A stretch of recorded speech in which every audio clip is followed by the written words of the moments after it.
hirugossip.lk දවසක් තරුණියක් බලන්න ගියා මම නුවරයි හිටියේ මල් පානයි ඇගේ ගම හරියට කොටි දෙනක් වගේ නිය පොතු ඇගේ දුටුව විටෙති පිපුණා හිරිගඩු මාගේ හොඳ වැඩේ මට නොකිය ගියාට හොඳ වැඩේ එහෙම හරි එහෙම කියන්න එපා සර් ඇයි සර් ඇත්තටම අද මූසල කතා කියන්නේ ඔය විදිහට මූසල කතා නෙමේ මේ වැවිල්ලා මගේ මන් ලැබපු අත්දැකීම් මේ ඉතින් සර් ඒ අත්දැකීම් මාත් එක්ක බෙදා ගන්න හොඳ අත්දැකීම් මාත් එක්ක බෙදාගෙන මට පොඩි කික් එකක් දෙන්න සර් නිකන් ඕන නැති කතා කියලා ගුණා වගේ එහෙම කතා මූසල කතා කියන්න එපා ගුණා වගේ හොය බලන් හිටියාම හරියනේ හා එහෙම බලන් ඉන්න එපා සර් ඔබේ සැප මගේ සතුටයි එතකොට මගේ සැප දාන්න පල්ලට සර් බලන්න දාන්න නෑ එහෙනම් පූසර දාන්නකෝ කියන්නේ උඹට හරි හරි හොඳ නැකතක් බලනවා හොඳයි බල මට කියනවා මේක එහෙනම් අපි මේ කටයුතු හොඳ නැකතක් බලලා එහෙනම් කටයුතු හරි මම යනවා ඒතකොට සර් මං ඉන්නද කියන්නේ ඔබට ඉන්න බැර නම් ඵලයක් මට මොකද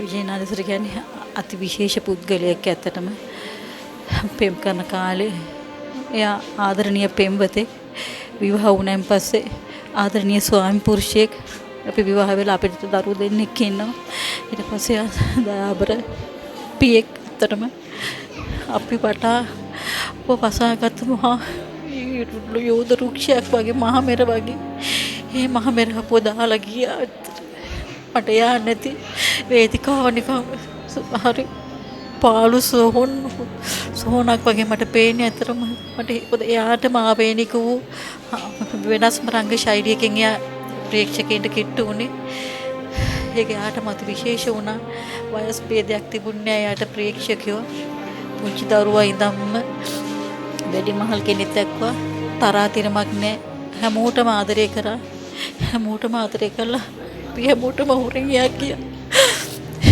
මට දරා ගන්න බෑ ඇත්තටම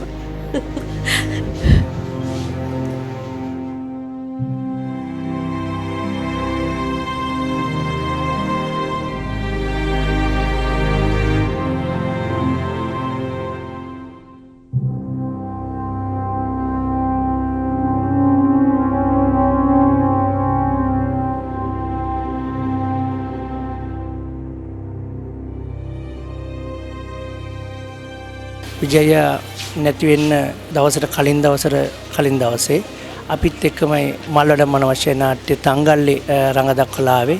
එදත් බොහොම විනෝදෙන් අපේ නාට්‍ය කණ්ඩායම ඉන්න සියලුම දෙනාත් එක්ක බොහොම විනෝදෙන් සතුටින් hina යන කතන්දර කිය ආපු කෙනෙක්. විජයගේ මම දකින්නේ ඊටම සුවිශේෂ වටිනාකම තමයි එතුමා නාට්‍යකරුවෙක් වශයෙන් නාට්‍ය කලාවට ඊටාම සේවයක් කරා. ඒ සේවය මේ නාට්‍යයක් කරලා බහැලා තමන්ට හම්බෙන්න පඩිපත අරන් යන එක නෙමෙයි මං කියන්නේ. ඔහු ආදර්ශයක් වුණා අංකුර කලාකරුවන්ට. ඔහුට දිනයක් දුන්නොත් ඒ දිනේ නෝර්දම එදාට එනවා. ඒ වගේම තමයි නාට්‍ය ආරම්භ කිරීමට පැය දෙකකට විතර කලින් ඔහු අංග රචනා කටයුතු සම්පූර්ණ කරගන්නවා. ඒ ඇඳුම් පැළඳුම් ටික වේශ නිරූපණය කරගෙන ඔහු නාට්‍ය දෙවෙනි සීනෝ නාද වෙනකොට වේදිකාව උඩට යනවා. නාට්‍ය අවසාන වෙන තෙක් වේදිකාවේ රැඳී සිටමින් අනිත් කලාකරුවන්ටත් අතීත දෙමින් උදව් කරමින් ඉතින් අපට අපේ හදවතින් කවදාවත් වෙනස් කරන්න බැරි චරිතයක් විජේනාන්සරි කියන එක. මම හිතන්නේ හැමදාම ජීවතුන් අතර ඉන්නවා කියන එක අපේ හදවත් තුළට දැනේ විජේනාන්සරි කියන කලාකරුවා. ඕනෑම ක්ෂේත්‍රයක තියෙනවා ආදේශ කරන්න බැරි චරිත. ඒ කියන්නේ කවදා සම කරන්න බැරි පුද්ගලයෝ ඉන්නවා. මං හිතන්නේ අපේ කලා ක්ෂේත්‍රයට පහළ වුණු සම කරන්න බැරි පුද්ගලෙක්. කවදාකවත් වෙන කිසිවෙකු ආදේශ කරන්න බැරි පුද්ගලෙක් තමයි විජය නන්සිරේ කියන්නේ. ඌ දක්ෂතාවලින් සපිරි මනුස්සකමින් සපිරි පුද්ගලෙක්. ඉතින් මං හිතන ඔහුගේ අඩුව අපේ කලා ක්ෂේත්‍රයට හැමදාම දැනෙයි. ඒ අඩුව කාගෙන්වත් පුරවන්න බැරි වෙයි.